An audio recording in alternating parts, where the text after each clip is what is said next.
گیا اور دونوں طرف تلوار کے دونوں طرف دھار کی جگہ پر ایسے گھوم کے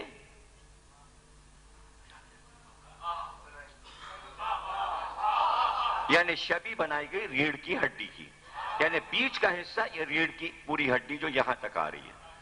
اگر آپ نے ریڑھ کی ہڈی کی تصویر دیکھی تو ادھر ادھر اس میں گٹھلیاں ہوتی ہیں. عربی میں فقار کہتے ہیں ریڑھ کی ہڈی کو. فقار عربی میں کہتے ہیں ریڑھ کی ہڈی کو، اور ادھر ادھر کی جو گٹھلیاں ہوتی ہیں، جو ہڈیاں ہوتی ہیں، اس کو کہتے ہیں فقرے. فقار بیچ میں، ادھر ادھر فقرے. چونکہ دو زبانیں رکھتی تھی تو عربی میں ذل کہتے ہیں دو کو، ڈبل کو، جس میں دو حصے ہوں، اس لیے ذل فقار. یا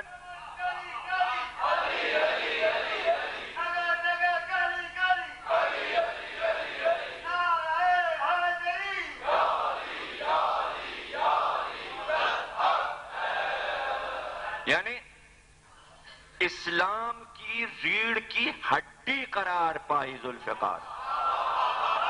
دیکھیں انسان جو چل رہا ہے، پھر رہا ہے قامت کے ساتھ، وہ اپنی ریڑھ کی ہڈی پہ ٹکا ہوا ہے. یعنی انسان کا پورا ڈھانچہ ریڑھ کی ہڈی پر ہے. اگر ریڑھ کی ہڈی نہ ہو تو انسان گوشت کا لوتھڑا ہے. اگر علی کے ہاتھ میں ذوالفقار نہ ہو تو اسلام گوشت کا لوتھڑا تھا. یہ اپنے پیروں پہ نہیں اٹھ سکتا تھا.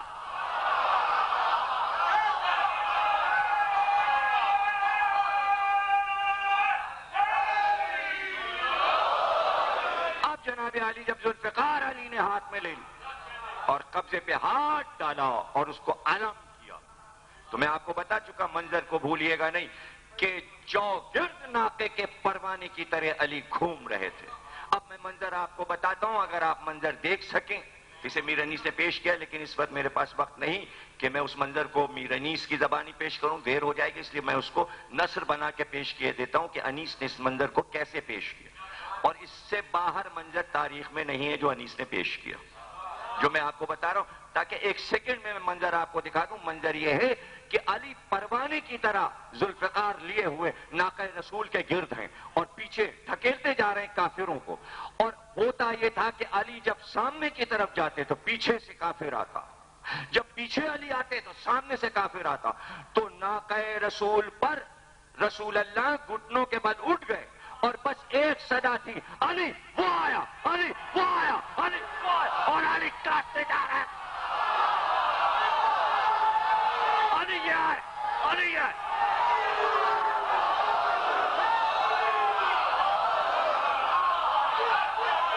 علی ادھر سے آ رہا ہے، علی پھر ادھر آ گئے. علی اب وہ ادھر سے آ رہا ہے، علی پھر ادھر آ گئے، اور یوں تیزی کے ساتھ کاٹتے جا رہے کہ چند لمحوں میں میدان احد میں سوا رسول اور علی کے کوئی کافر نظر نہیں آ رہا. لاشوں کے ڈھیر لگا دیے، لاشوں کے ڈھیر لگا دیے اور رسول اللہ کو بچا کر مدینے کی سرحد تک لے آئے. اور سب سے پہلا کام یہ کیا کہ پانی کے گڑھے سے جا کے پانی لائے، رسول اللہ کا چہرہ صاف کیا، اس لیے کہ اتنے تیر لگے تھے رسول اللہ کے، زخمی ہو گئے تھے، اوپر سے تیر و کمان سے تیر پھینکے جا رہے تھے رسول اللہ کی طرف، لیکن تلوار والے قریب نہیں آ سکے. منہ دھلایا رسول، یعنی علی خود بھی زخمی ہے لیکن اپنی کوئی پرواہ نہیں، بلکہ رسول اللہ کے منہ ہاتھ دھلائے. اس کے بعد بٹھایا رسول اللہ کو اور اطمینان کے ساتھ ذوالفقار لے کے ٹہلنے لگے علی مدینے کی سرحد پر. پھر اب جب ذوالفقار آ گئی اور جب 4 ہجری میں خندق کی لڑائی آئی تو کمر میں لگی ہوئی تھی، سپاہی بنا کے تیار کر کے آواز دی، آؤ دیکھو کلے کفر کے مقابل کلے ایمان جا رہا ہے. ایک ضرب میں سر کاٹا عمرو ابن عبد ود کا. یہ ذوالفقار تھی تو انعام اتنی جلدی ملا ذوالفقار کو. احد میں نصرت کی، رسول کو بچایا، خندق میں پورے اسلام کو بچایا. بس جو علی واپس آئے تو ذوالفقار نے ایوارڈ لے لیا, بہت بڑا ایوارڈ لیا. اس نے کہا سارے ایوارڈ کیا علی کو ملیں گے, مجھ کو بھی تو کچھ ملنا چاہیے. تو رسول نے ایوارڈ دیا اور حکم الہی سے ذوالفقار کو ایوارڈ ملا کہ یا علی, آج تمہاری ایک ضربت جس نے عمرو کے سر کو کاٹا ہے, عبادت الثقلین سے افضل ہے.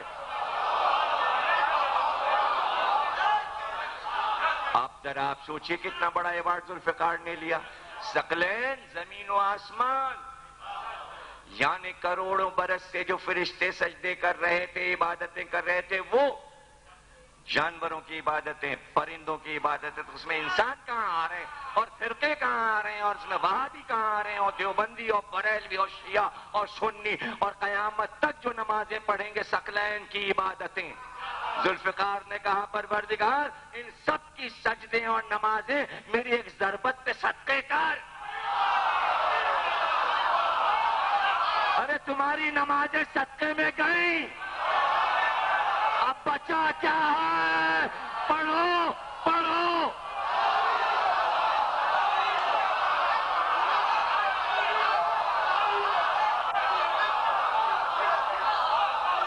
پڑھتے رہو.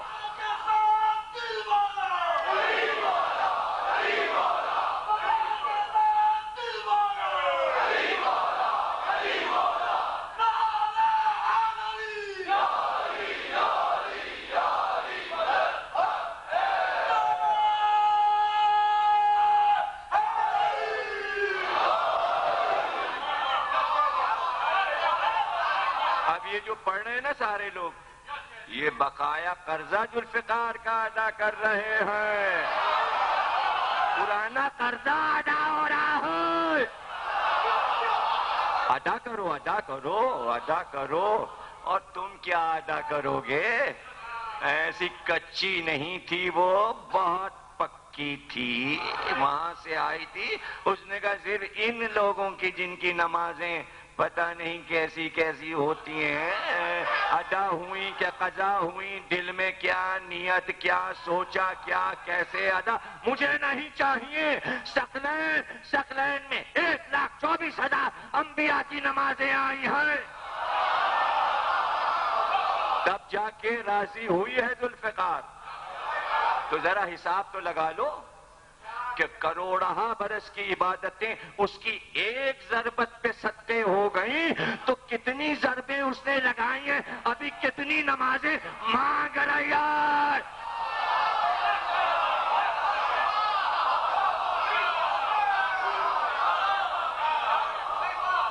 یہ کیا کیا اللہ تو نے انعام میں, تیرے پاس کچھ نہیں تھا, تیرے پاس کچھ نہیں تھا کہ ذوالفقار کے کارنامے پہ کچھ اور دیتا. کہتا زمین و آسمان دے رہا ہوں, جنت دے رہا ہوں, دوزخ دے رہا ہوں, ایک ضربت پہ سب کی پڑھی ہوئی نمازوں پہ تو نے پانی پھیر دیا. یہ کیسا انعام ذوالفقار کو دیا, کہ اس لیے دیا ہے کہ دور آئے گا کہ انہی نمازوں کو علی سے ٹکرایا جائے گا. ارے یہ نمازیں تو ذوالفقار پہ صدقے.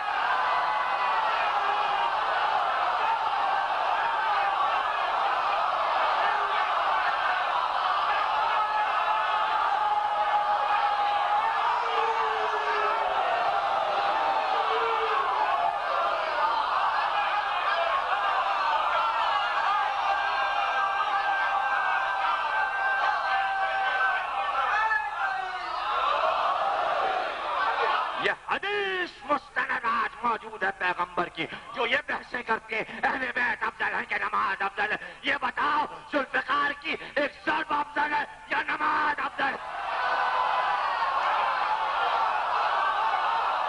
یہ تو بتاؤ.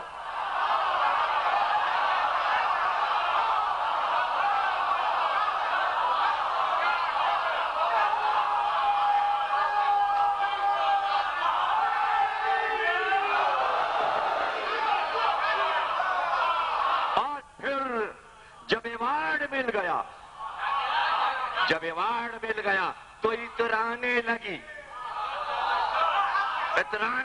اکڑ اکڑ کے سارے صحابہ کو دیکھ کے کہتی تھی کیا نمازیں پڑھ رہے ہو, تم تو ہمارے زر خرید غلام ہو. اترانے لگی ذوالفقار، چمکنے لگی ذوالفقار، خوب خوب بولنے لگی ذوالفقار، دکھانے لگی خوب خوب ادائیں ذوالفقار، اور پھر یہ خندق میں ایوارڈ لے کے اب جو خیبر میں آئی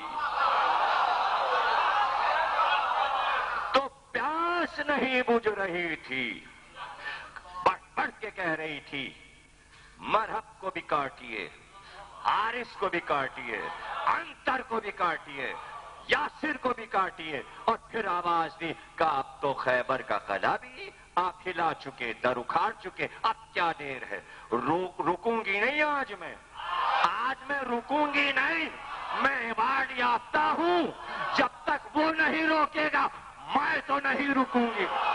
سمجھ رہے ہو؟ میں 2 منٹ میں خیبر پڑھ رہا ہوں ذوالفقار، اب تو میں نہیں رکتی۔ علی نے کہا تو میں بھی تجھے نہیں روکتا، میں بھی نہیں روکوں گا۔ تو ذوالفقار نے کہا اٹھائیے، کیا ہے اس کا؟ اگر سر پہ لوہا ہے، اگر پتھر ہے تو کیا ہے؟ میں چلوں گی، میں تو لوہے کو بھی کھاتی ہوں، میں تو پتھر کو بھی کھاتی ہوں، تو مرحب کا سر کیا ہے؟ اب جو قامت سے چلی اور طول کا باز چلا تو کاٹتی ہوئی چلی، مرحب کی گردن کو کاٹا، سینے کو کاٹا، شکم کو کاٹا، اور سوار کو کاٹ کے اسوار تک آئی، گھوڑے کو کاٹا، اب چلی زمین کی طرح۔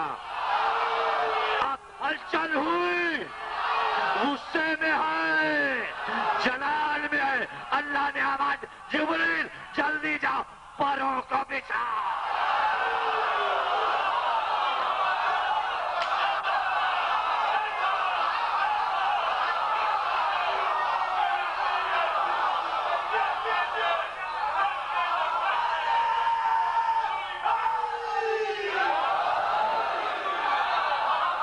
بچھا دو پروں کو۔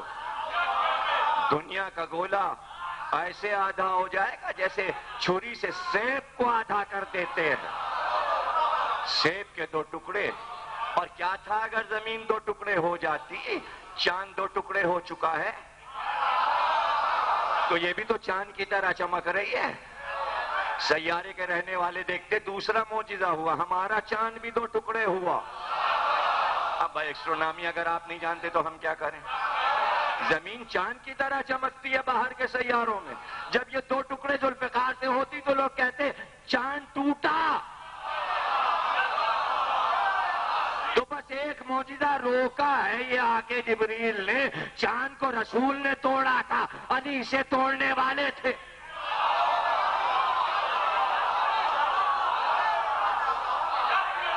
ٹوٹنے والی تو تھی، اور ذوالفقار بھی غصے میں تھی کہ میں زمین کو 2 ٹکڑے کر ہی دوں، لیکن جبریل نے پتہ نہیں کیوں زمین کو بچایا۔ زمین کو بچنا تھا اس لیے جبریل آئے۔ اب جو جبریل آئی تو فورس کے ساتھ تھی، طاقت کے ساتھ تھی۔ اب پر ہے، تلوار ہے۔ وہ ملک کے پر صحیح ہے، پتہ نہیں کتنے طاقتور پر ہیں کہ علی کی ضرب کو پروں سے جبریل روکنے جا رہے ہیں۔ اب وہ بحث شروع ہو گئے، انہوں نے کہا صاحب پر تو کٹے، اگر مولا کے وار کی افضلیت رکھتی، انہوں نے کہا پر کٹے۔ دوسرا گروپ پڑا ہوا کہنے لگا جبریل تو معصوم تھے، پر کٹ ہی نہیں سکتے، معصوم فرشتے کے پر علی کاٹ دیں، ذوالفقار کاٹ دیں۔ ارے صاحب اس وقت غصہ ہے، کون کیا ہے، آئے کیوں، بیچ میں پر بچھائے کیوں؟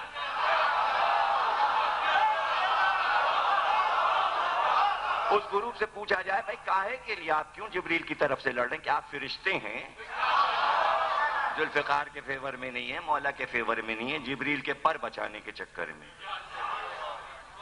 اتنی بحث بڑی کہ خطیب اعظم تک آ گئی۔ انہوں نے کہا صاحب یہ دونوں گروپوں میں تو سر پوٹ رہے ہیں، ہمیشہ شیعوں میں گروپ بنتے رہے کسی نہ کسی بات پہ، چھوٹی سی کوئی بات ہوتی بحث، انہوں نے کہا آدھا، ان کا آدھے ادھر آدھے ادھر۔ آج کل بھی چل رہا ہے، آج کل بھی چل رہا ہے، کسی نہ کسی دور میں کوئی نہ کوئی بحث چل رہی ہوتی۔ اس دور میں یہ بحث چل رہی تھی، کٹے کہ نہیں کٹے۔ تو انہوں نے کہا کہ بھائی وہ تو دونوں گروپ انہیں سنتے تھے، وہ بھگائیں کس کو؟ اور خطیب کا تو یہ معاملہ ہوتا ہے کہ ایک گروپ بھاگ گیا تو پھر ان کا سب نزاعی خطیب ہے، ایک ہی گروپ سنتا ہے، تو ہر خطیب دونوں گروپوں کو رکھتا ہے. انہوں نے کہا کہ بھی دونوں کو برابر کر دو. انہوں نے کہا بھائی پر کٹے، جبریل کے پر کٹے پر نہیں کٹے.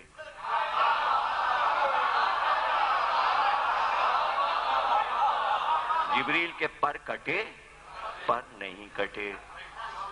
اب تو دونوں برابر ہو گئے نا. ان کا سرکار یہ کیا ہے، آپ نے کیا کہہ دیا، دلیل دیجئے. کہنے دلیل ہم دیے دیتے کہ پر کٹے پر نہیں کٹے. ان کا دلیل یہ لے لیجئے آپ. اللہ نے ابراہیم سے کہا کہ اسماعیل کو ذبح کرو. ابراہیم نے چھری اسماعیل کے گلے پہ رکھ دی. ذبح نہیں ہوئے پھر بھی اب تک ذبیح اللہ کہا جا رہا ہے. ذبح بھی ہوئے نہیں بھی ذبح ہوئے، پر کٹے پر نہیں کٹے. نہیں سمجھے آپ؟ ذبح نہیں ہوئے اسماعیل مگر ذبیحے کا ایوارڈ لے لیا. جبریل کے پر نہیں کٹے مگر چاہا کہ کہا جائے کہ میں ذبیحہ ہوں ذوالفقار کا.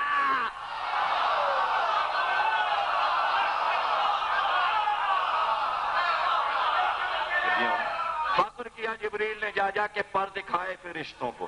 آج علی بہت جلال میں تھے، یہ پر تو دیکھو میرے. اور اگر نشان نہ بنتے تو اس پہ جا کے دکھاتے کیا کہ کیا روکا ہے، ثبوت کیا تھا.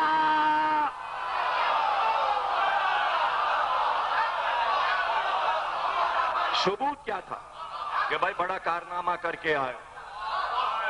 تو یہ ہے ذوالفقار. لا فتح الا علی، لا سیف الا ذوالفقار. صندوق کو کھولا، حضرت زینب نے ذوالفقار کو لے کے چلی. جب تبرکات آئے امام حسین کو پیش کیا. جیسے ہی ذوالفقار سامنے آئی آنکھوں سے آنسو جاری ہوئے. ابھی مصائب نہیں پڑا، آنکھوں سے آنسو جاری ہوئے. تلوار کو چھوما، نیام سے نکالا. بہن نے ذوالفقار آجتا کی، کمر میں حسین نے حمائل کی. دن گزر گیا، سب لڑے، خوب لڑے. اور جب حسین آئے رجس پڑ چکے، حجت تمام کر چکے. اور جب ذوالفقار کو روتے دیکھا چیخ بلند ہوئی. کیوں روتی ہے؟ کہ میں نصرت کے لیے آئی ہوں آسمان سے، میرا کام ہے دین اسلام کی نصرت کرنا. کب کھینچیں گے مجھے؟ کھینچتا ہوں تجھے. یہ کہہ کر حجت تمام کر لی. کہ میرے وار سے ڈرو، میرے حملے سے ڈرو، میری جنگ سے ڈرو، میرے جلال سے ڈرو. جب نہیں مانے اور تیر پہ تیر پھینکتے رہے، رجس کے جواب میں، خطبوں کے جواب، مولا نے تلوار کھینچی. اب کھینچنے کے بعد جو لڑائی لڑی ہے وہ انشاءاللہ آخری 10ویں مجلس میں ہم پوری جنگ آپ کو میں بیک گراؤنڈ یعنی تاریخی حوالوں کے ساتھ پھر میر انیس نے وہ جنگ کیسے لڑی ہے کربلا میں، آخری جنگ، یعنی جس کے بعد پھر ذوالفقار خاموش ہو گئی، پردے میں چلی گئی. تو وہ آخری لڑائی ذوالفقار کی. آج ہم آپ کو یہ دکھانا چاہ رہے ہیں کہ انیس نے اس کربلا میں چلتی ہوئی ذوالفقار کی تعریفیں کتنے رخوں سے کی. لڑائی نہیں دکھا رہا ہوں میں، صرف یہ دکھا رہا ہوں کہ میر انیس اس میں کتنے الفاظ کے ذریعے رخ نکال لیں کہ ہر طریقے سے، ہر طرف سے آپ کو ذوالفقار سمجھا دیں. اب اس میں نثر میں جلدی جلدی بتا دیتا ہوں. میں 5-6 بند پڑھوں گا اور اس کے بعد لڑائی جب پڑھوں گا انشاءاللہ اس دن پھر چلتی ہوئی ذوالفقار دکھائیں گے ہم آپ کو. تو کل گھوڑے کی تیزی اور یہ دونوں ساتھ ہیں، یعنی ادھر تو ذوالفقار چل رہی ہے لیکن گھوڑا اپنا کام کر رہا ہے. اس لیے کہ گھوڑے میدان جنگ میں بار بار سوار جو ہے وہ گھوڑے کو باغ سے نہیں بتا سکتا کہ ادھر موڑ اور ادھر موڑ.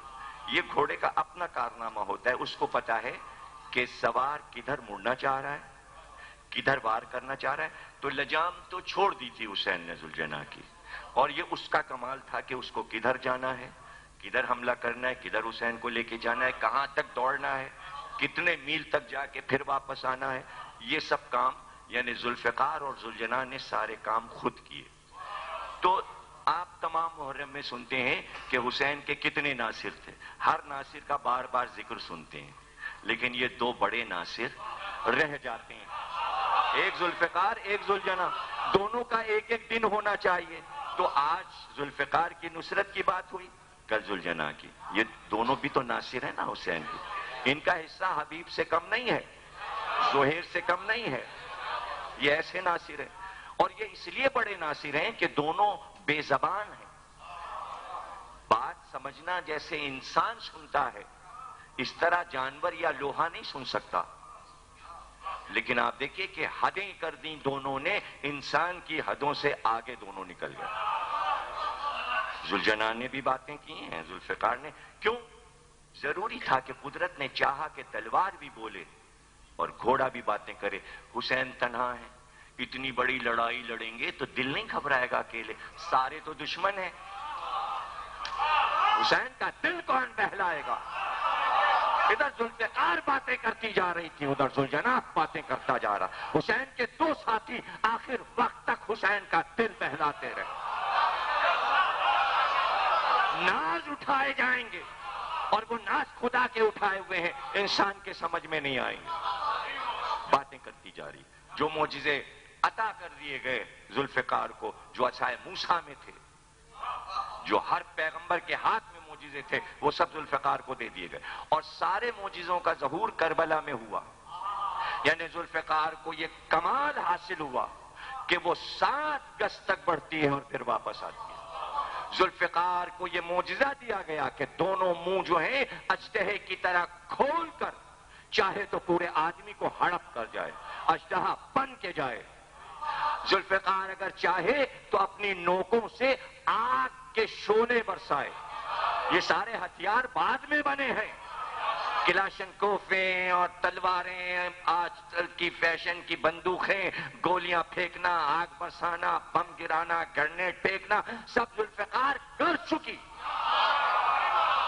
اور ابھی باقی جو کچھ ہے سارے ہتھیاروں پر اوس پڑ جائے گی، زنگ لگ جائے گا، صرف تلوار ہوگی جب امام زمانہ آئیں گے، اور تلوار ہر کام دکھائے گی، تلوار ہر کام دکھائے گی، درخت بھی بن جاتی ہے، سایہ بھی بن جاتی ہے، تکیہ بھی بن جاتی ہے، باتیں بھی کرتی ہے، شعلے بھی، اور کبھی کبھی پیراک کی طرح جیسے دریا میں مچھلی تیرتی ہے، کبھی اوپر آئی کبھی نیچے گئی، کبھی اوپر آئی کبھی، تو اس طرح میدان میں کبھی اوپر جا رہی تھی کبھی نیچے جا رہی تھی، کبھی زمین تک جاتی تھی کبھی آسمان تک جاتی تھی، کبھی وہ پیراک بن جاتی تھی، اور جب لہو میں نہاتی تھی تو دیکھیے لوہے کی خاصیت یہ ہے کہ وہ سبز رنگ کا ہوتا ہے، جب لوہے کو کاٹا جاتا ہے تو اس پہ سبز نشان بن جاتے ہیں، اسے لوہے کا جوہر کہتے ہیں۔ اب جوہر کا لفظ جہاں پر آئے تو اس کو سمجھیے گا کہ تلوار کے بغیر جوہر کے تلوار کاٹ نہیں سکتی، تیزی نہیں آ سکتی، وہ نشان جو ہیں وہ جوہر کہلاتے ہیں، اور وہ سبز رنگ کے ہوتے ہیں، اور تلوار میں لالی تھی اور اس کے اوپر سبز نشان تھے۔ اب جو لہو میں کافروں کے نہائی اور قطرے کے قطرے ٹپکنے لگے تو پوری ذوالفقار لال ہو گئی۔ زیبا تھا دم جنگ پریوش اسے کہنا، زیبا تھا دم جنگ پریوش اسے کہنا، معشوق بنی سرخ لباس اس نے جو پہنا۔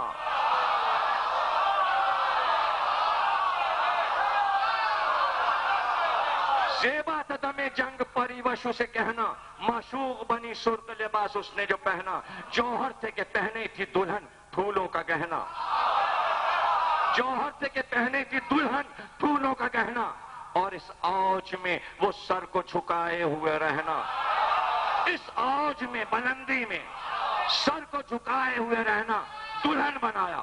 بڑا مشکل تھا کہ میدان جنگ میں ذوالفقار کو دلہن کے روپ میں لال لباس پہنا کر، زیور پہنا کر، سر دلہن کا جھکا ہوا، دلہن آتی ہے تو سر جھکائے ہوئے، اس کو دلہن بنایا، لیکن دلہن بنانے کے لیے دولہا ضروری تھا، تو 5ویں چھٹے مصرے میں بتایا کہ دلہن تو بنا دیا، دلہن بغیر دولہا کے نہیں ہوتی۔ زیبا تھا دم جنگ پریوش اسے کہنا، معشوق بنی سرخ لباس اس نے جو پہنا، جوہر تھے کہ پہنے تھی دلہن پھولوں کا گہنا، اس اوج میں وہ سر کو جھکائے ہوئے رہنا، سیبے چمن خلد کی بوباس تھی، پھل میں رہتی تھی وہ شبیر سے دولہا کی بغل،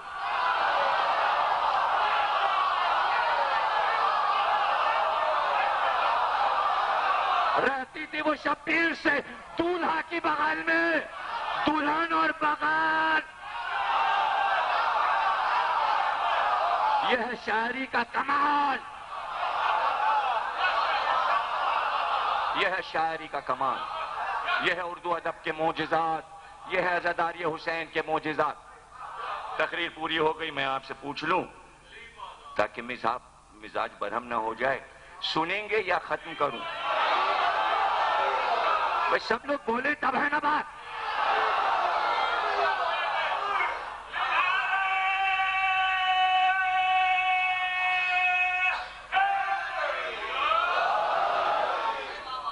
تین بند تمید کے سناتا ہوں. رجز ہو چکا, حجت تمام کر چکے. اب وہ چاہتے یہ ہیں کہ جنگ چھڑ جائے. کافر تو جنگ چھڑنے کا ایک طریقہ تھا کہ طبل بجنے لگتے تھے, اور فوجی بینڈ جو کہلاتے ہیں اس میں کیا کیا چیزیں ہوتی ہیں اس کے نام انیس نے بتائے ہیں کہ وہ ایک ساتھ بجنا شروع ہوتے ہیں, اور جب وہ باجے بجنے لگتے ہیں اس کا مطلب یہ ہے کہ لشکر یلغار کر دے. تو جب حسین حجت تمام کر چکے, خطبہ دے چکے, رجز دے چکے کہ بھئی ہمیں لڑنا منظور نہیں ہے لیکن وہ لڑنا چاہتے ہیں, تو فوراً انہوں نے دف بجا دیا, اور امام حسین نے بھی ادھر دیکھا کہ اب یہ باز نہیں آئیں گے. تو یہاں سے بیچ سے ایک بات انیس شروع کر رہے ہیں. وہ دو بند آپ سنیے کہ کیسے لڑائی چھڑتی تھی. ناگا بجے جلاجلو کرناؤ تبلو دف, خاموش ہو گئے شہ مظلوم اس طرف. اب باجوں کا کیا جواب ہے؟ ادھر باجے بجے, خاموش ہو گئے شہ مظلوم اس طرف, چلوں میں تیر جوڑ کے بڑھنے لگی جو صف, اگلی ادھر نیام سے تیغے شہ نجف.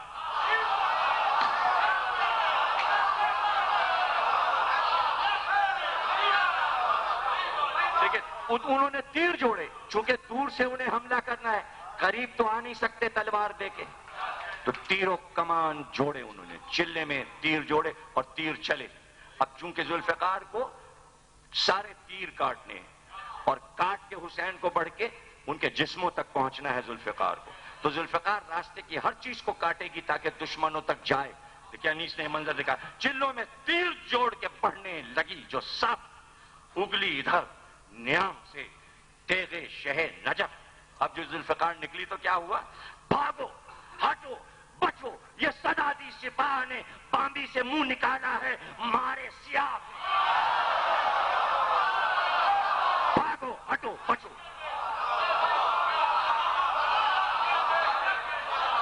دیکھیں صرف تیغ نکال کے دھمکی دی ہے, ابھی چلائی نہیں ہے, نکال کے روک لیا. تیغے دو سر کو روک کے حضرت نے یہ کہا, بے کس سے کس طرح تمہیں منظور ہے وغا, آؤ عرب کی طرح جو ہے قصد جنگ کا, سب مل کے گھر لڑو, تو پھر اس میں ہے دیر کیا؟ دنیا سے وقت اصل گزرنا ہے ہر طرح, حاضر ہے ہر طرح, ہوں کہ مرنا ہے ہر طرح. سر کو نہ سر نہ جان کو ہم جاں سمجھتے ہیں, ہاں حکم کردگار کو ایماں سمجھتے ہیں.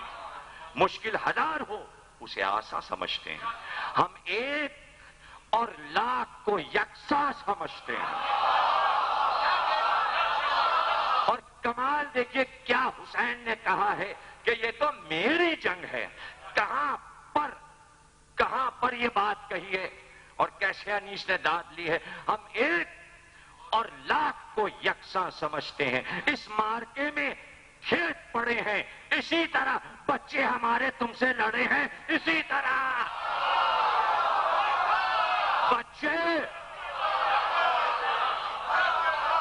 بچے ہمارے تم سے لڑے ہیں, اسی طرح. بچوں کی تعریف کہا, ہمارے تو بچے اس طرح صبح سے لڑکے چلے گئے, تم ان کا مقابلہ نہیں کر سکتے تھے. لڑتا نکل کے ایک سے گر ایک نامدار, بسوں بھی تم سے ختم نہ ہوتی یہ کارزار. گھیر کے مارا ہے تم نے, ایک ایک اگر آتے رہتے علی اکبر اور قاسم کے سامنے تو قیامت تک یہ لڑائی ختم نہ ہوتی, اور ہمارے بچے سب کو قتل کر تم نے گھیر کے مارا ہے. ایک سے تنہا سے ہزاروں مل کے لڑے ہو, لڑتا نکل کے ایک سے گر ایک نامدار, بسوں بھی تم سے ختم نہ ہوتی یہ کارزار. نکلا ادھر سے ایک ادھر سے بڑے ہزار, اس پر بھی علماء کا وہ لٹتا تھا بار بار. بیدی کا ساتھ دے کے حمیت کو کھو دیا, تم نے تو آج عرب کا نام ڈبا دیا. تم نے تو آج نام عرب کا ڈبو دیا. یہ ذکر تھا کہ تیر چلے اس سپاہ سے، گیتی کو زلزلہ ہوا زہرا کی آہ سے، پھر ضبط ہو سکا نہ شہ دیں پناہ سے، بجلی گری صفوں پہ غضب کی نگاہ سے، چمکی علی کی تیر جو دشتے مساف میں، پریاں چھپیں جزیروں میں سی مرغ قاف میں. کاٹھی سے اس طرح ہوئی تیغ دو سر جدا، جیسے سواد شب سے بیاض سحر جدا. نصرت کا آئینہ تھا جدا اور گھر جدا، محمل جدا تھا لیلی فتح و ظفر جدا. تیغے کشیدہ دست شہ بحر و بر میں ہے، طومار ہاتھ میں ہے لفافہ کمر میں ہے. دیکھیں خط کو کہتے ہیں طومار، یہ ہے لفافہ ہاتھ میں خطا، یعنی خبر آ گئی، خط آ گیا، مارو ان کو. نیام لفافہ ہے، ذوالفقار خط ہے، اجازت نامہ ہے، سمجھ رہے ہیں نا. تمہار ہاتھ میں ہے لفافہ کمر میں ہے. ناگاہ رن میں تیرے شہ لاپتہ چھلی، گویا صفوں پہ کھولے ہوئے منہ بلا چلی. رن میں سمو میں قہر و عتاب خدا چلی، جھونکوں سے جس کے اڑتے ہیں سر وہ ہوا چلی. یہ چلی دیکھی آواز العما کی سپہرے بھری پہ تھی، بڑھ کر جو یہ پھری صف اول زمیں پہ تھی. وہ تیغ تیز جب صف ثانی سے مل گئی گر گئے، پیچھے کی صفوں پہ گرنے لگے. خفت ہر ایک کو اس کی گرانی سے مل گئی، لذت چھری کی تیز زبانی سے مل گئی، دریا کی باڑ گھاٹ کے پانی سے مل گئی. چمکی جو سر پہ برف تو بے فرق ہو گئے، دریا میں خون کے تابہ کمر غرق ہو گئے. کھا گئی صفوں کو جدھر آئی ذوالفقار، گئے چھپ گئی تو گاہ نظر آئی ذوالفقار. سر پر چمک کے تابہ کمر آئی ذوالفقار، زیں کاٹ کر زمیں پہ اتر آئی ذوالفقار. یوں صبر پنجتن میں گرفتار ہو گئے، ایک ضرب میں سوار و فرس چار ہو گئے.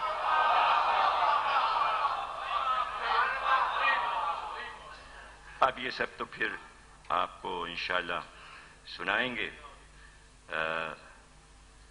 یہ دیکھیے کہ ذوالفقار نے کام کیا کیا، باطل کو حق سے، خیر کو شر سے جدا کیا. باطل کو حق سے، خیر کو شر سے جدا کیا، ظلمت کو دن سے، شب کو سحر سے جدا کیا.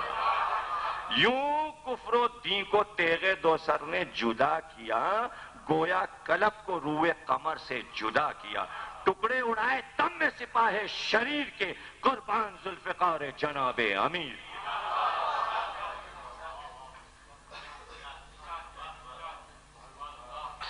اور اس کے بعد پھر یہ ہے کہ جناب انیس نے جہاں پر اس سلسلے کو ختم کیا ہے کہ اس دبدبے سے زیر کیا روم و شام کو. کمال کیا یہاں پہ، اس دبدبے سے زیر کیا روم و شام کو. کیا پڑھوں میں چھٹا مصرع، ایک فیصلہ، تاریخی فیصلہ کیا. کربلا آخری لڑائی ہے اور سارے لشکر آئے تھے روم کے، شام کے، حلب کے. یہ جو جنگ کی حسین نے، اس دبدبے سے زیر کیا روم و شام کو. حکم جہاد پھر نہ ہوا 9 امام کو.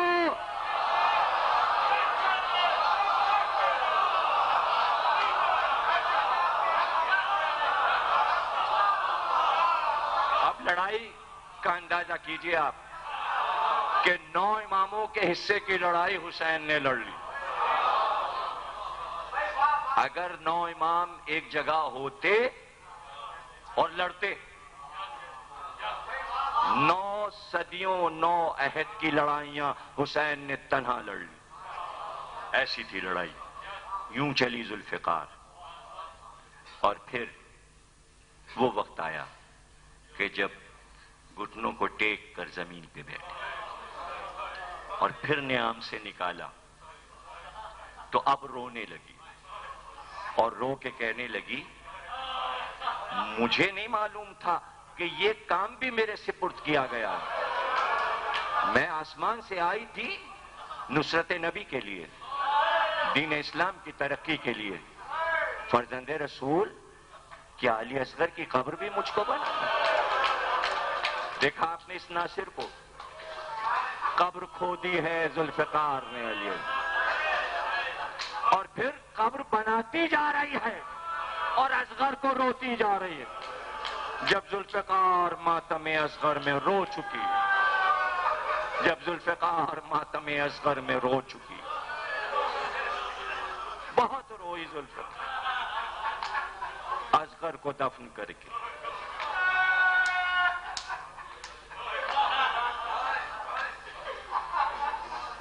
بہت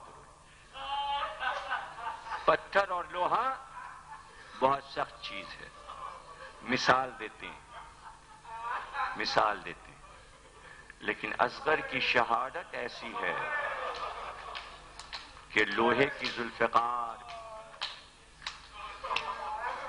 چیخ اٹھی کہ یہ کیا ہے، یہ کیا ہے؟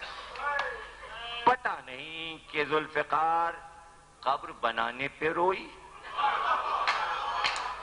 یا بچے کو خاک میں چھپانے پہ روئی، یا جب نیام سے نکلی تو سامنے رباب کا چہرہ دیکھ رہی۔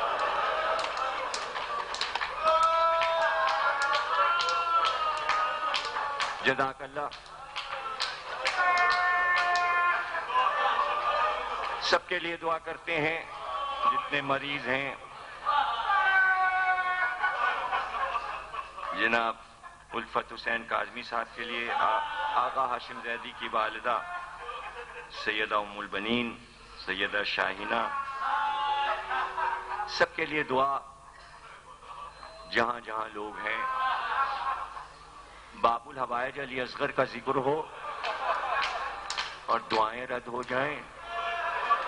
4 باب الحوائج ہیں، ایک امام موسی کاظم، ایک حضرت عباس، ایک حضرت مسلم ابن عقیل اور ایک شہزادہ علی اصغر۔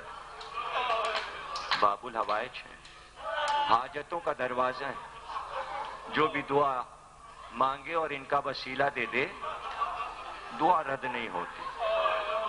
اس لیے اس نورانی عشرے کو جس طرح آپ نے سجایا اور جس طرح آپ نے سنا، اس ادبی چیزوں کو محفوظ کیا، خواتین نے، بچوں نے، ہمارے جوان بھائیوں نے، ہم سب کے لیے دعا کرتے ہیں کہ کیا بلا ہے، کیا محبت ہے عزاداری سے، اہل بیت سے محبت ہے۔ اللہ تمہارے عزتوں میں اضافہ کرے، اس سے بڑی کوئی دعا نہیں ہے۔ دنیا میں اور آخرت میں اللہ تمہیں عزتوں سے نوازے، بزرگی سے نوازے، اور ہمیشہ دنیا میں کامیاب و کامران رہو۔ دل سے دعائیں نکلتی ہیں کہ اس پیار سے تم نے یہ عشرہ سنا ہے کہ میرے روئے روئے سے دعا نکلتی ہے، اور میں دعا کر رہا ہوں اللہ اللہ۔ اکبر کا لاشا لائے، رکھ دیا مقتل میں، پامال لاشا لائے، رکھ دیا مقتل میں، عباس کا علم لائے، خیمے میں لے کے چلے گئے، اون و محمد کا لاشا لائے، خیمے میں لے کے چلے۔ اب جو اصغر کو لے کے آئے تو 7 بار بڑھے اور 7 بار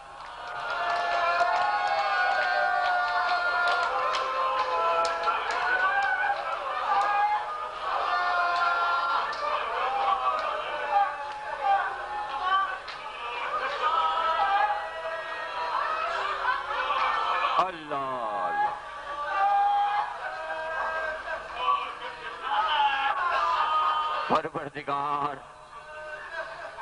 تیری بارگاہ میں حسین سر تسلیم کو خم کیے ہو، جو تیری مرضی، لیکن یہ تو بتا دے لاش تو میں اٹھا لایا علی اصغر کی، بس یہ بتا دے ماں کو کیسے خبر کروں؟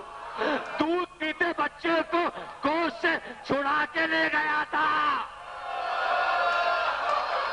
مجھے ہمت تو دے کہ میں رباب کو پکار سکوں، میں رباب کو آواز دوں، کمر ہمت کو کسا در خیمہ کے قریب آئے، جانے کیسے آواز دی، میرا باپ بچے کو لے جا، میرا باپ بچے کو لے جا۔ تمام علماء نے لکھا کہ حسین نے جب یہ کہا رباب بچے کو لے جا، تو رباب سے پہلے سکینہ دوڑتے ہوئے آئے اور پردے کو ہٹا کے دامن تھام کے کہا بھیا کو پانی پلا دیا۔ سکینہ پیاسی رہ گئی۔ اب میرے جملے کو، آخری جملے کو پتہ نہیں تم سن سکو گے یا نہیں۔ رباب آئی، سکینہ خاموش، جواب نہیں ملا سکینہ کو۔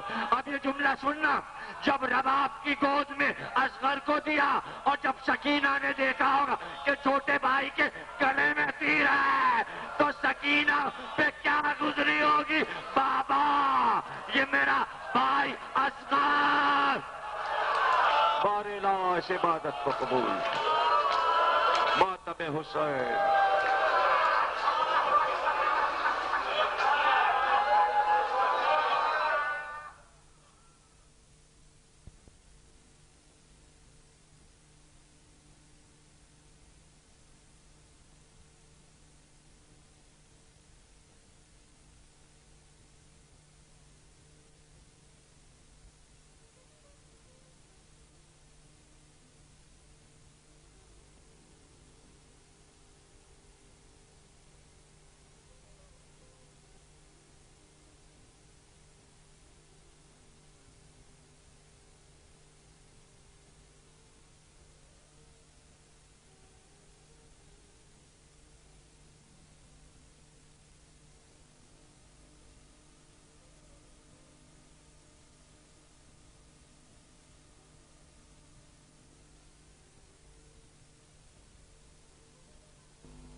میں ہوں در عباس ہے اور میری جبی ہے۔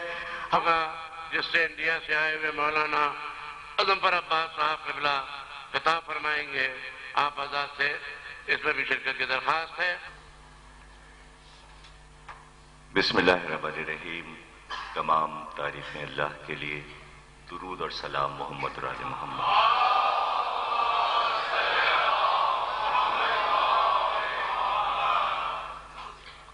یہ ایک دعا ہے سیما صاحبہ کی آنکھوں کی روشنی کے لیے۔ آپ حضرات دعا فرمائیں کہ اللہ باق محمد اور آل محمد ان کی آنکھوں کی روشنی کو تیز کرے۔ اور یہ ایک اعلان ہے اسکاؤٹس کی جانب سے کہ آپ حضرات ان کے ساتھ تعاون فرمایا کریں اور وہ آپ کے ہی لیے خدمات کے لیے باہر موجود ہیں۔ جیسا وہ کہیں اسی طرح آپ حضرات اپنی گاڑیوں کو پارک کیا کریں۔ عشرہ مجالس عالبہ میں آج 8ویں تقریر آپ حضرات سماعت فرما رہے ہیں۔ اعلان کے مطابق کل 9ویں تقریر ہے اور پرسوں 10ویں تقریر ہے، چاہے وہ 30 تاریخ ہو یا پہلی تاریخ ہو، اس سے کوئی بحث نہیں ہے۔ یعنی عشرہ ہر حال میں پورا ہوگا۔ اور ظاہر ہے کہ شاید اگر یہ کم ہوئی، کل چاند ہوا، تو پھر میری 2 مجلسیں ہو جائیں گی، یعنی پرسوں یہاں کے بعد خیر العمل انچولی میں تبلیغ امامیہ کے آگ کا ماتم جو ہوتا ہے، تو اس کی مجلس یہاں سے جا کے پڑھوں گا، یعنی 10ویں مجلس کے بعد۔ اور اگر 30 کا چاند ہوا تو ظاہر ہے کہ وہ دوسرے دن مجلس ہوگی۔ اب یہ مجھے نہیں معلوم کہ تبلیغ امامیہ نے پہلی کا حساب رکھا ہے یا ہفتے کا، یہ میرے علم میں نہیں ہے. مجھ سے یکم کا ہی وعدہ ہے میرے خیال میں، لیکن مجالس ان کے یوم غم شاید ہفتہ اتوار دونوں دن ہوتا ہے، ایسے کچھ ہے، اخبار میں آئے گا، دیکھ لیجیے گا. صلوات پڑھیے.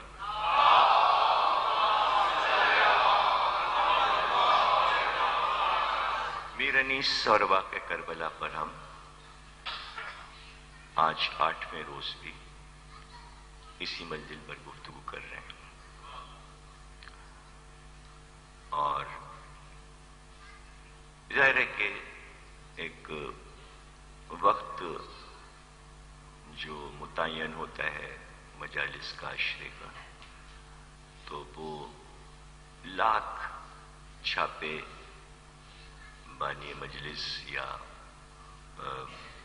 ٹرسٹ کے لوگ یا ذاکر یہ کہیں کہ ہم اتنے بجے بیٹھیں گے، لیکن اس معاملے میں نہ ٹرسٹ کی چلتی ہے نہ ذاکر کی چلتی ہے. اس میں مجمع کا اپنا موڈ ہوتا ہے، وہ اپنا ٹائم خود مقرر کر لیتے ہیں، اور اس میں ہم کوئی جبر بھی نہیں چاہتے، ان کا اپنا ٹائم ہے. اچھا، اب وہ ٹائم میں ایک مسئلہ یہ ضرور ہوتا ہے کہ مجمع چاہتا ہے ہم اپنے ٹائم سے جائیں، جو ہمیں سوٹ کرے گا ہم اتنے بجے امام باڑے پہنچیں گے. لیکن اس میں ہے ایک ضد بحث، اور وہ ضد بحث یہ ہے کہ مثلا امام باڑے نے کہا کہ 8 بجے ہمارے یہاں مجلس شروع ہو جائے گی، تو اب مجمع نے یہ طے کیا کہ 8 بجے سوزخانی ہوگی، 8:30 بجے وہ ختم ہوگی، اور 2 سلام ہوں گے، اور اس طرح 1 گھنٹہ تو یہ گزاریں گے. تو ذاکر بیٹھے گا 9 بجے، تو وہ اپنے ٹائم بنا کے مجمع 9 بجے آتا ہے کہ ہمیں تو ذاکر سننا ہے، سوزخانی اور سلام وغیرہ تو سننا نہیں ہے. اچھا، اب سوزخان اور سلام پڑھنے والا وہ بھی بہت چالاک ہے، وہ کہتا ہے جب مجمع آ جائے گا تب ہم سوزخانی شروع کریں گے. تو اس میں دونوں ایک دوسرے کو دھوکہ دے رہے ہوتے ہیں. مجمع یہ چاہتا ہے یہ پڑھ چکے ہوں تو ہم پہنچیں، سوزخانی اس انتظار میں بیٹھا یہ آ جائیں تو ہم شروع کریں. تو اس ضد بحث میں 8 بجے کی مجلس 11 بجے شروع ہوتی ہے، اور یہ آپ کی پسند ہے. اور اس میں یہ ہوتا ہے کہ جب یہ طے ہو گیا کہ 8 بجے کی مجلس 11 بجے شروع ہوتی ہے، تو مجمع کے وہ افراد جو بزرگ ہیں، جو 10 بجے سونے کے عادی ہیں، وہ عشرے سے غائب ہو گئے.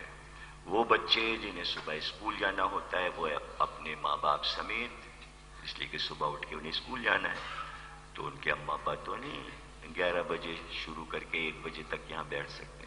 تو اب وہ لوگ رہ گئے باقی آج 8ویں مجلس تک کہ جو رات کے کھلاڑی ہیں، انہیں نہ سونا ہے نہ جاگنا ہے.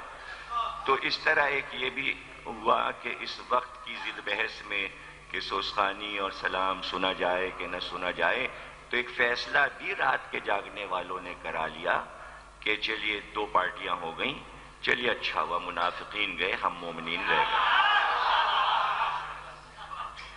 نتھرا ہوا مجمع رہ گیا. اور ہم تو چاہتے یہ ہیں کہ ہم پھیل پھیل کے بیٹھے ہوں، وہاں بھی سنیں. کیوں سنیں وہ گنڈے دار لوگ کہ جن کے سمجھ میں مجلس نہیں آتی ہے. تو بہرحال یہ سب فیصلے آپ کے ہیں، اس میں ہمارا کوئی دخل نہیں ہے، اس میں امام باڑے کا بھی کوئی دخل نہیں ہے. اور ہم یہ بھی نہیں کہہ سکتے کہ بھائی سوزخانی بند کر دیجئے. جب مجمع کراچی کا سوزخانی کو پسند ہی نہیں کرتا کیوں پڑھوائیں؟ یعنی 2 آدمی میں اس کو بیچارے کو 2 آدمی نیچے بیٹھے 4 تخت پہ بیٹھے، تو کیوں آگے؟ مذاق ہے یہ. تو مطلب پتہ نہیں کب کراچی والوں کے سمجھ میں آئے گا کہ یہ سب سسٹم جو رشید ترابی بنا گئے تھے وہ فیل ہو چکا. وہ ان کے عہد تک تھا، بس تھا. ضروری نہیں ہے کہ پارک ہی مرکز بنے اور سڑک بندر روڈ ہی روکی جائے. فیشن بدلے گا، 50 سال کے بعد سب چینج ہو جائے گا. پھر ترابی کے عہد میں اتنے امام باڑے نہیں تھے، ان کے عہد میں کوئی انچولی نہیں تھا، اس کا امام باڑہ نہیں تھا. چھپر پڑا تھا ان کے زمانے میں، گلبرگ کا امام باڑہ نہیں تھا. ان کے زمانے میں لالو کھیت کے اتنے بہت سے امام بڑے نہیں بنے تھے، سب کچے پڑے ہوئے تھے. آج کی وہ اگر شبیداری آ کے دیکھ لیں، یہ شبیداریاں اور یہ سب اور یہ اتنے بہت سے ذاکر، تو وہ کہیں ہم واپس جا رہے ہیں. جیسے بندر روڈ پہ غالب ایک ڈرامہ ہوا تھا کہ کراچی میں غالب آ گئے تو انہوں نے کہا یہ سب ہے کیا، 100 سال پہلے جو نہیں تھا. تو یہ وقت کے تقاضے ہوتے ہیں اور یہ سب چینج ہوتا رہتا ہے.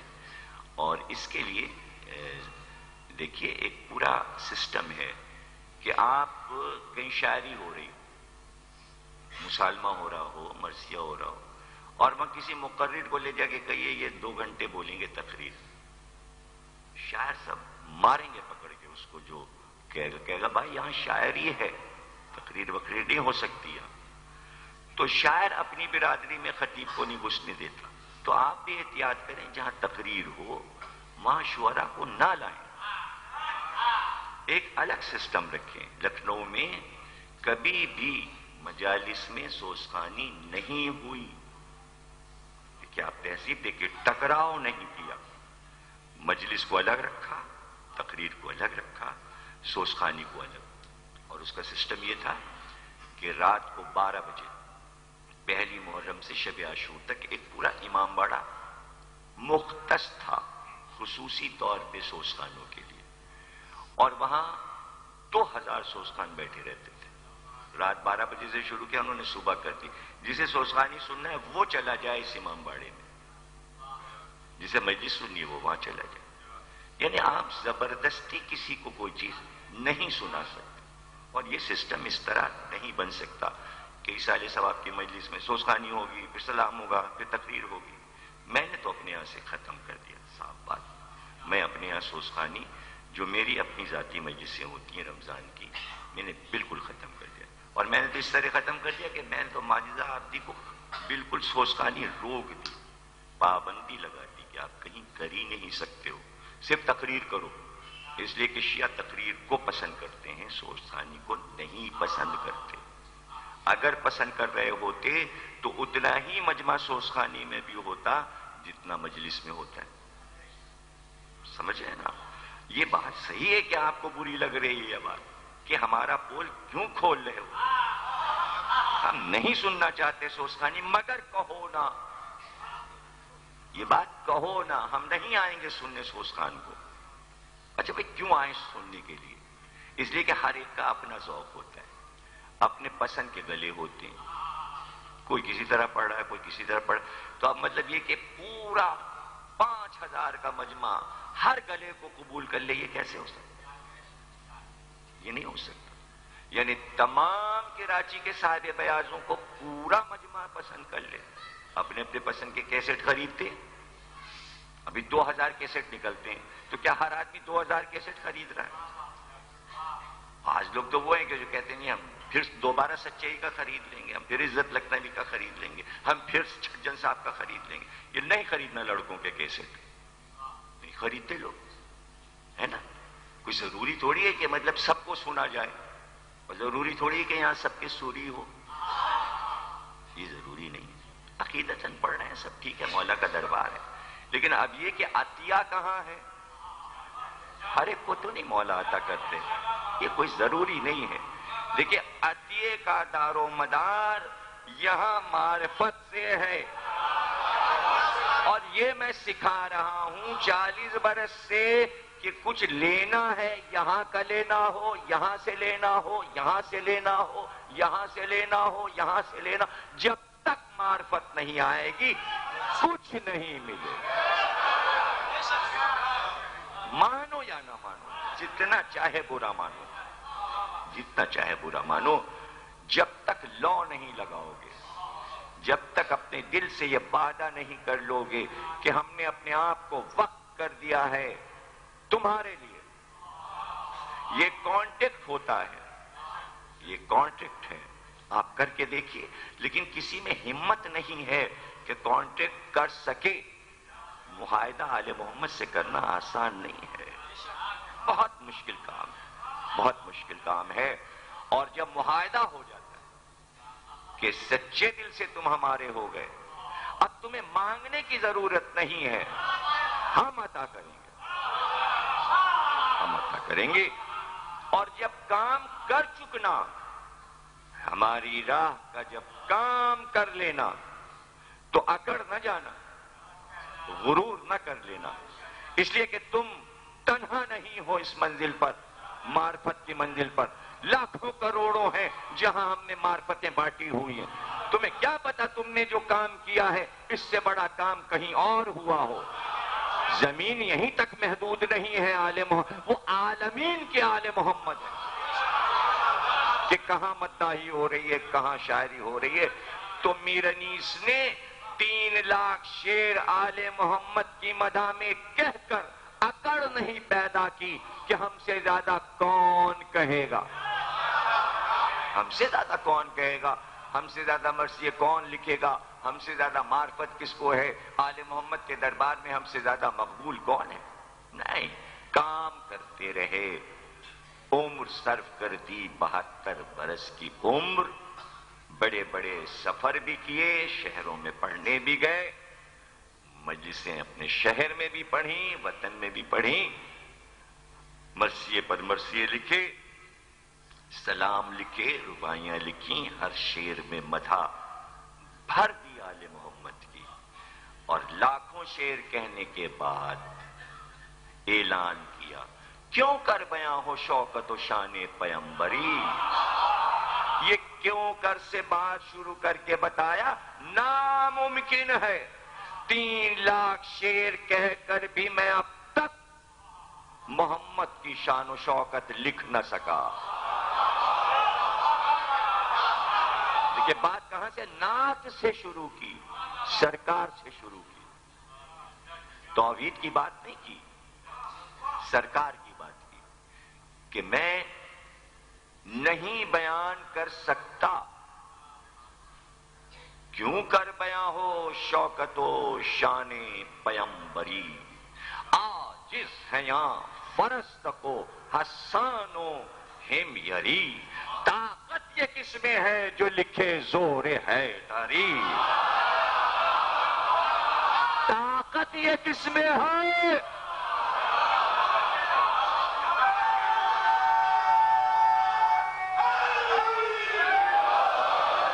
کیوں کر بیاں ہو شوکت و شان پیمبری. عاجز ہیں یہاں فرست کو حسان و ہمیری. طاقت یہ کس میں ہے جو لکھے زور حیدری. دوڑے کمیت خامہ تو کھائے سکندری. قرآن میں جن کا وصف مقرر خدا کرے، کس کی زبان سے پھر بشر ان کی ثنا کرے. کس کی زبان،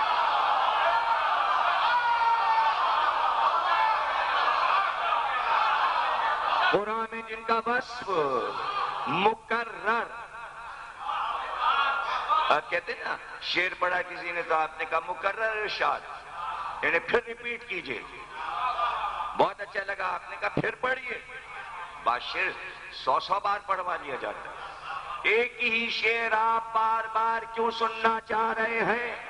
کیوں کہہ رہے ہیں شاعر سے مقرر ارشاد؟ مقرر ارشاد یعنی آپ پر کیفیت طاری ہو گئی. لفظ وہی ہے، شاید دوہرا رہا ہے، جتنی بار دوہرا رہا ہے آپ کو مزہ آ رہا ہے. قرآن میں اللہ یہ چاہتا ہے کہ میں آل محمد کی مدح کو بار بار دوہراؤں، بار بار دوہراؤں، بار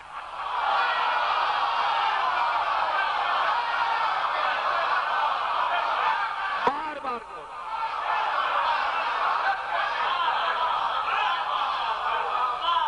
یا یوں سمجھ لیجئے، اللہ نے کہا حلتا، فرشتوں نے کہا مقرر ارشاد. اللہ نے کہا انما، فرشتوں نے کہا مقرر.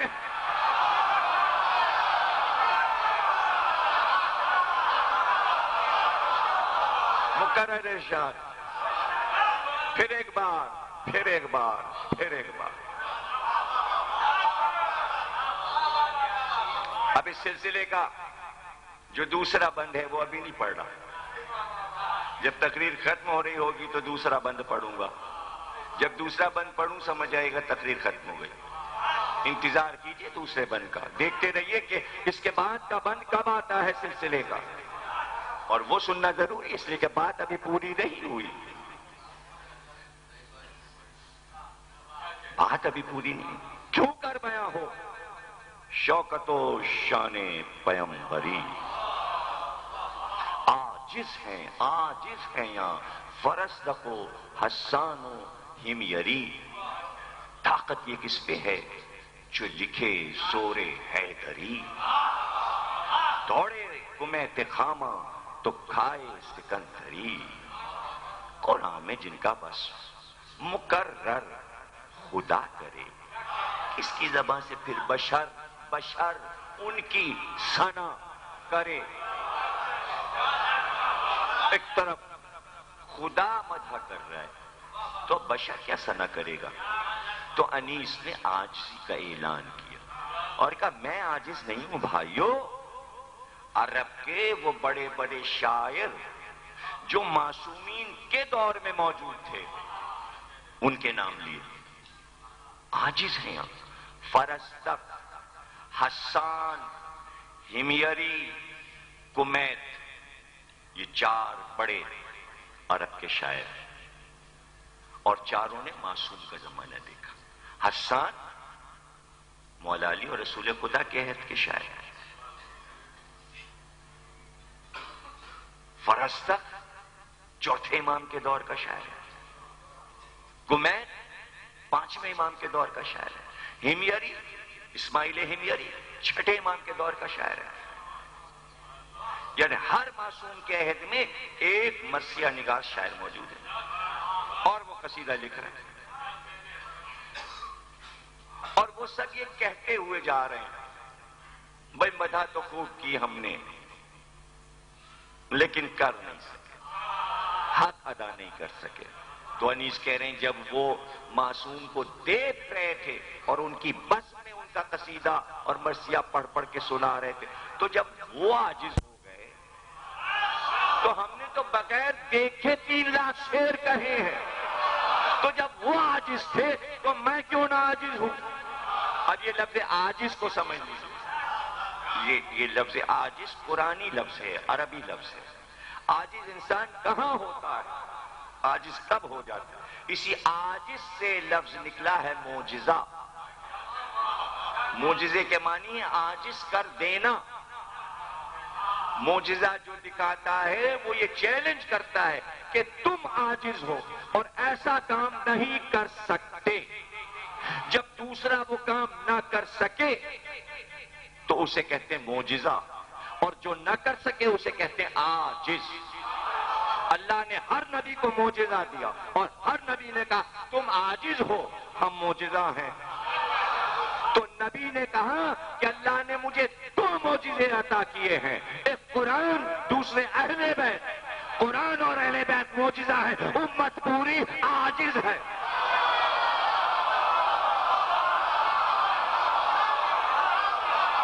عاجز ہے، نہ قرآن لا سکتی ہے نہ اہل بیت لا سکتی ہے۔ اہل بیت بنائے نہیں جا سکتے، قرآن بنایا نہیں جا سکتا۔ یہی عاجزی جو ہے امت کی، وہ اس بات کا اظہار ہے کہ آل محمد پر اور قرآن پر غصہ ہے۔ اظہار نہ ہو تو دوسری بات ہے، یہاں چھپا ہے غصہ۔ اگر غصہ نہ ہوتا تو 73 کے 73 فرقے ان دونوں چیزوں پر ایک جگہ جمع ہو جاتے اور سب کہتے ہم دونوں چیز مانتے ہیں، قرآن بھی اہل بیت۔ یہ عاجزی ہے،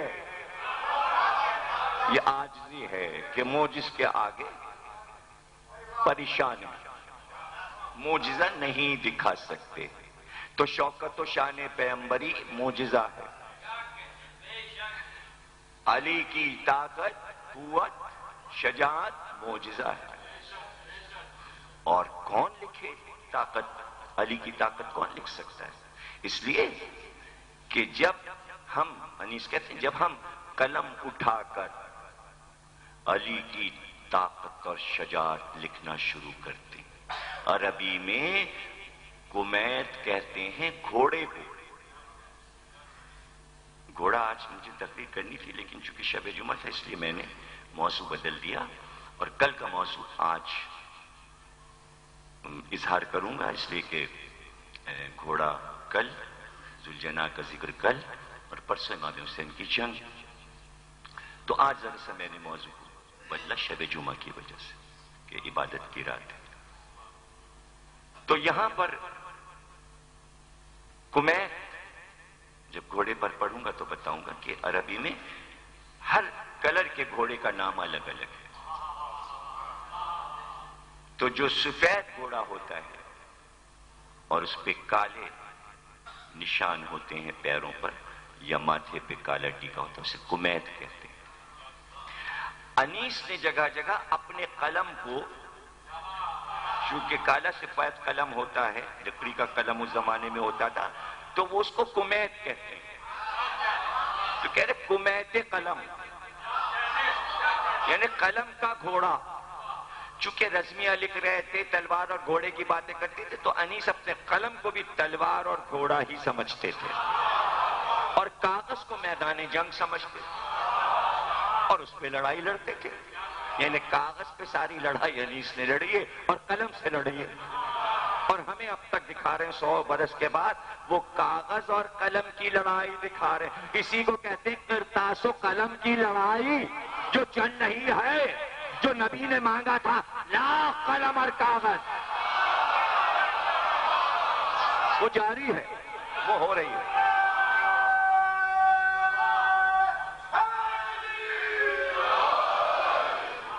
تو انیس نے کہا یہ ہے کرتاس، یہ ہے قلم. تو کہتے کمیت قلم، کمیت خامہ، قلم کو خامہ بھی کہتے ہیں. طاقت یہ کس میں ہے جو لکھے زور حیدری، دوڑے کمیت خامہ تو کھائے سکندری. یعنی میرا قلم جو ہے، میرے قلم کا گھوڑا جو ہے، جب علی کی طاقت لکھنے لگتا ہے تو کاغذ پر دوڑتے دوڑتے گرنے لگتا ہے، مڑنے لگتا ہے، اس کی نب ٹوٹنے لگتی ہے. سکندری کھانا کہتے ہیں اصطلاح میں میدان جنگ میں کہ گھوڑا تیز دوڑ رہا ہو، میدان جنگ میں لڑ رہا ہو، سوار پہ بیٹھا ہو، حملہ ہو رہا ہو، اور ایسے میں گھوڑا آگے کے دونوں پیر کی کونیوں کو زمین پہ ٹیک کے گر جائے. جیسے کہ آج کل آپ فلموں میں دیکھتے رہتے ہوں گے انگلش میں کہ گھوڑا یوں گر گیا.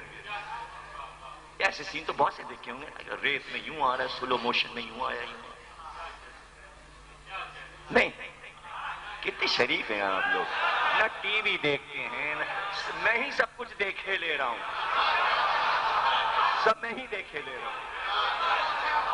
بہت عمدہ ہے آپ، بڑے متقی ہیں ماشاءاللہ. اللہ آپ کے تقوی کو قائم رکھے. اور یہ اچھا ہے کہ 25 40 ہزار کے ٹی وی نہیں خریدے آپ لوگوں نے، نہیں آپ کے گھر میں ٹی وی، تو بہت اچھی بات ہے نا کہ نہ ڈش اینٹینا ہے آپ کے یہاں، نہ تار ہے، نہ کیبل آ رہا ہے. یہاں تو کیبل کے لوگ بھی ایک آدھ نہیں بیٹھے ہوئے ہیں، کسی کا کوئی واسطہ ہی نہیں کیبل سے، ٹی وی سے. بہت اچھی بات ہے، اس سے ملک میں بڑا امن رہے گا. اور یہ جو مجلس چل رہی ہے یہ بھی آپ نہیں خریدیں گے، اس لیے کہ ٹی وی پہ چلے گی تو آپ خریدیں گے نہیں. ٹی وی ہمارے گھر میں ہے نہیں، اس لیے ہم زوار صاحب سے نہ سی ڈی خریدیں گے نہ ویڈیو خریدیں گے، لیکن وہ بیچیں گے ضرور اور کوئی نہ کوئی لے ضرور جائے. ہو سکتا ہے وہ جنات ہوں جن کے گھروں میں ٹی وی ہو، ہے نا. تو یہ گھوڑا جو میدان جنگ میں الٹ جاتا ہے اسے کہتے سکندری کھانا. اور یہ گھوڑے کا سب سے بڑا عیب ہے، یہ گھوڑے کا سب سے بڑا عیب ہے کہ میدان جنگ میں دھوکہ دے جائے، یا بارش ہو رہی ہو تو اس وقت دھوکہ دے جائے، کیچڑ میں دھوکہ دے جائے. اس لیے کہ گھوڑا ایسا رکھا جاتا تھا عرب میں کہ کہیں پر کوئی بھی خامی اس میں نہ ہو. اس لیے کہ گھوڑا جو ہے اس کو عرب والے فرس کہتے تھے. فرس کا لفظ فراست سے نکلا ہے، اور انسائکلوپیڈیا میں اور تاریخ عرب میں ہے کہ انسان کے بعد دوسرا مرتبہ جو آتا ہے انسان کے فوراً بعد وہ گھوڑے کا آتا ہے. اس لیے کہ انسان کو عقل دی، گھوڑے کو فراست دی. اور عقل فراست کو سمجھ سکتی ہے، فراست عقل کو سمجھ سکتی ہے. گھوڑا انسان کو سمجھتا ہے، انسان گھوڑے کو سمجھتا ہے. دیکھیے گھوڑے کو کہتے ہیں فرس، اور ایران والوں کو کہتے ہیں فارس. یعنی عرب والوں نے کہا سب سے زیادہ عقل مند ہم ہیں، یعنی ہم ہیں عقل والے، اور اگر ایران والے ہیں عقل مند تو نمبر 2 ہیں، یعنی فارس ہیں، یعنی گھوڑے والی عقل ایرانیوں نے پائی، ہماری والی نہیں۔ اس لیے عرب والے انہیں کہنے لگے فارس، یعنی جہاں بہت سے گھوڑے جمع ہوں۔ مزہ ہی نہیں آیا آپ کو؟ آئے ہے، ارے بھائی عربوں نے گھوڑا گدھا کہا ہے نا ایران والوں کو، آپ کیوں پریشان ہیں؟ اب آپ کو تو بولنا پڑے گا سلمان فارسی، فارس کے رہنے والے۔ تو عرب تو یہ تو کچھ بھی نہیں ہے، یہ تو بڑی بات کہہ دی عربوں نے کہ نمبر 2 تو بنا دیا انہیں، بلکہ یہ کہتے تھے ہم عرب ہیں، یہ عجم ہیں۔ عرب کے معنی ہے بولنا، عجب کے معنی ہے گونگا، یعنی عرب والے کہتے تھے ہمیں بولنا آتا ہے، اور یہ پڑوس والے عجم یعنی یہ گونگے، عجم کے معنی گونگے۔ اب تک عرب والے انہیں گونگا کہہ رہے ہیں، حالانکہ ایران والوں نے ان کو گونگا بنا دیا، بول ہی نہیں سکتے ایرانیوں کے سامنے، یعنی ان کی تقریر کے سامنے عرب والے اب بولا، عرب میں اب تقریر ہی نہیں ہے، تقریر ہے ایران میں، تقریر تو وہاں سے چلتی چلاتی یہاں تک آپ تک آ گئی۔ اب عرب کیا بولے گا؟ عرب کو تقریر کرنی نہیں آتی، انہوں نے گلے ختم۔ یہ کل اتنا عرب ہے، پٹرول ابلا ہے، بکرا ہے، اور بس یاشیاں ہیں، نہ وہ بولنا جانے نہ وہ شاعری جانے۔ بڑے دعوے تھے ہم بڑے شاعر، اب ایک شاعر بھی عرب میں نہیں پیدا ہو، سارے شاعر لالو کھیت میں پیدا ہو، 10-10 ہزار 20-20 ہزار تو لالو کھیت میں غزلوں کے، اور کیا فہرست بنی، پوری کتاب ہے لالو کھیت کے شاعر، کتاب چھپ چکی لالو کھیت کے شعراء، امریکہ سے چھپ چکی۔ تو عرب میں شاعر وائر ہیں نہیں، نہ دبئی میں، نہ ابوظہبی میں، شارجہ میں، نہ امارات میں، کہیں بھی شاعر وائر نہیں ہوتا۔ اور اگر آپ کے پاسپورٹ پہ شاعر لکھا، کہیں گے یہ کیا چیز ہے، ہم تو نہیں انہیں جانے دیں گے، بزنس لکھو تو ہم جانے دیں گے۔ یہ 2 بار جھگڑا ہمارے ساتھ ہو چکا، دبئی جانے میں اور کوئٹ جانے میں۔ شاعر کیا صاحب، یہ پوئٹ کیا ہے، ہم نہیں اپنے کیا پوئٹ ووٹ کو آنے دیتے، اب تو پوئٹ کو بھی نہیں آنے دیتے عرب والے۔ پہلے دعویٰ کرتے تھے ہم شاعر، اور جب قرآن نازل ہوا تو کہہ لے یہ محمد شاعری کر رہے ہیں، اتنی شاعری جانتے تھے، اب کچھ نہیں جانتے۔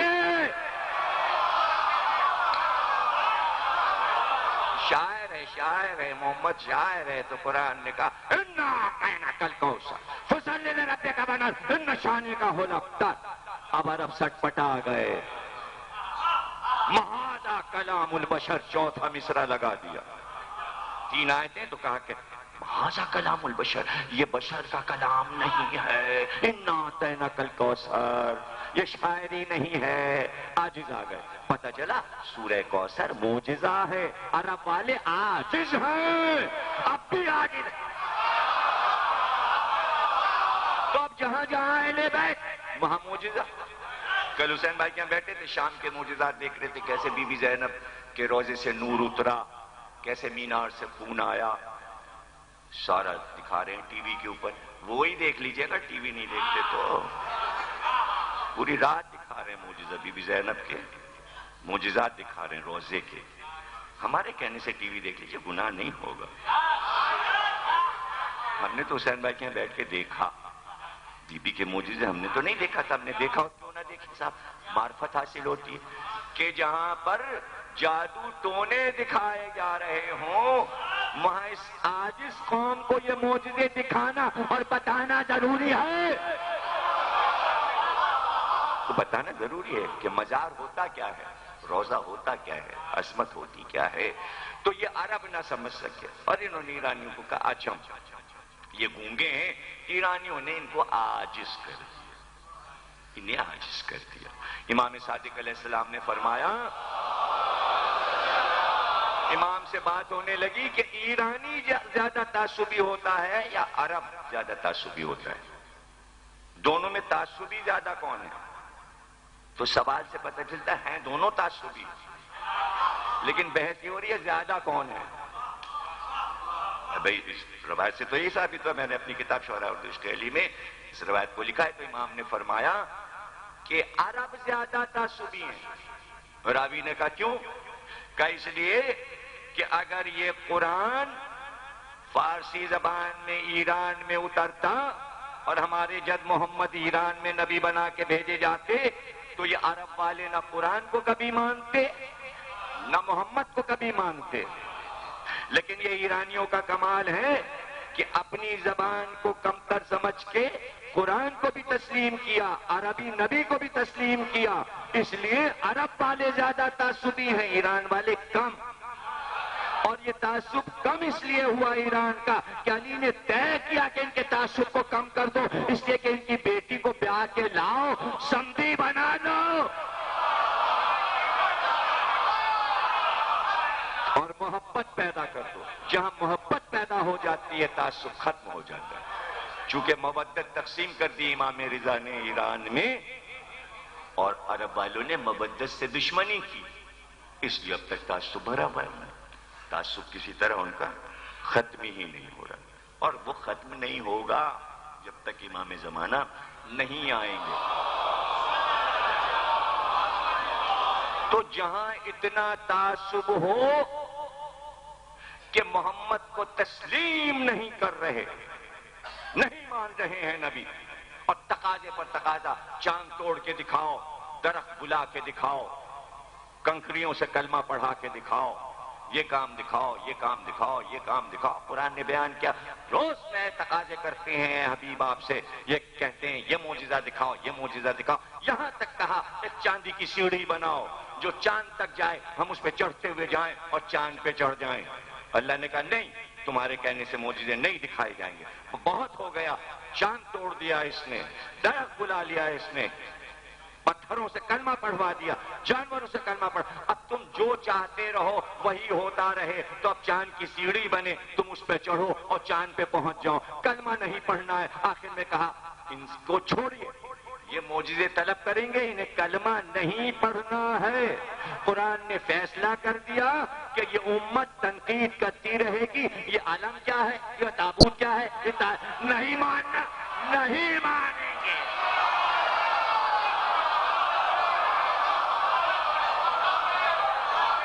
تو شان اور شوکت سامنے، لیکن نہیں مانا، نہیں مانا. دیکھ رہے تھے اپنے سامنے کہ نبی کی شان و شوکت کیا، اور پھر نبی نے دکھایا. کہا شان و شوکت دیکھنا چاہتے ہو، یہ بدر ہے، یہ بدر ہے. یہ 20 سال کا میرا سپہ سالار علی ہے، یہ میرا چچا حمزہ ہے، یہ میرا چچزاد بھائی عبیدہ ہے، اور یہ پورا لشکر ہے 1000 کا.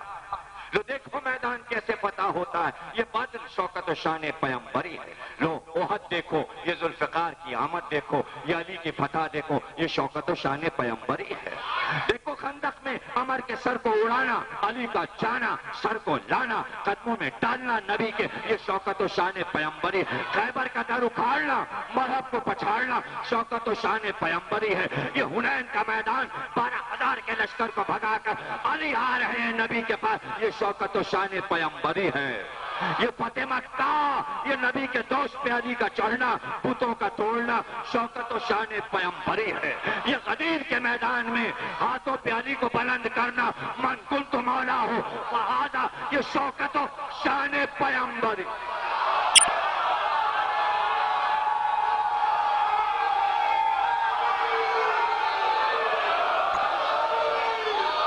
کیوں کر بیاں ہو شوکت و شان پیمبری. عاجز ہیں یہاں فرزد کو حسان و حمیری، عاجز ہیں یہاں فرزد کو حسان و حمیری.